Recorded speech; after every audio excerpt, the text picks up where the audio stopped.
சூடான சாதத்துக்கு கூட சொரக்காய் சேர்த்து இப்படி ஒரு சாம்பார் செஞ்சு பாருங்கள். கண்டிப்பாக உங்கள் வீட்டில் சாம்பார் இனிமேல் வேணான்னே சொல்ல மாட்டாங்க. இந்த சாம்பாருக்கு 1 டம்ளர் துவரம்பருப்பு, 1/4 டம்ளர் பாசிப்பருப்பு எடுத்து நல்லா கழுவி, அது கூட ஒரு பெரிய வெங்காயம், 3 தக்காளி, கொஞ்சமாக மஞ்சத்தூள், பெருங்காயத்தூள் சேர்த்து 4 விசில் விட்டு எடுத்துக்கலாம்.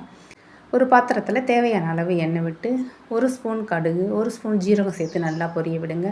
இது கூட ஒரு 10 சின்ன வெங்காயம், ஒரு கொத்து கருவேப்பிலை, 5 பல்லு பூண்டு இதை சேர்த்து நல்லா வதக்கி எடுத்துக்கலாம். இது கூட நம்ம கட் பண்ணி வச்சுருக்க சுரக்காயும் சேர்த்து நல்லா மிக்ஸ் பண்ணி விட்டுருங்க. இது கூட நான் முருங்கைக்காய் ஆட் பண்ணிக்கிறேன். கொஞ்சமாக உப்பு சேர்த்து இந்த காய்கறியை நல்லா வதக்கி எடுத்துக்கலாம். நல்லா வதக்கினா தான் டேஸ்ட் நல்லாயிருக்கும். இப்போ இது கூட 1 ஸ்பூன் மிளகாய்த்தூள், 2 ஸ்பூன் மல்லித்தூள், கொஞ்சமாக தண்ணி சேர்த்து மசாலாவை நல்லா மிக்ஸ் பண்ணி விட்டுடலாம். இது கூட நம்ம வேக வச்சு மசிச்சு வச்சுருக்க பருப்பையும் ஆட் பண்ணி தேவையான அளவு தண்ணி, தேவையான அளவு உப்பு சேர்த்து நல்லா மிக்ஸ் பண்ணி விட்டுடலாம். இந்த ஸ்டேஜில் ஒரு 4 துண்டு மாங்காய் ஆட் பண்ணிக்கிறேன். மாங்காய் சேர்த்து சாம்பார் செய்யும்போது டேஸ்ட்டு வேறு லெவலில் இருக்கும்.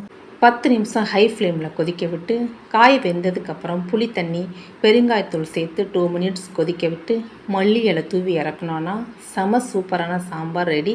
கண்டிப்பாக நீங்களும் ட்ரை பண்ணி பாருங்கள். நம்ம சேனலை மறக்காமல் சப்ஸ்கிரைப் பண்ணுங்கள்.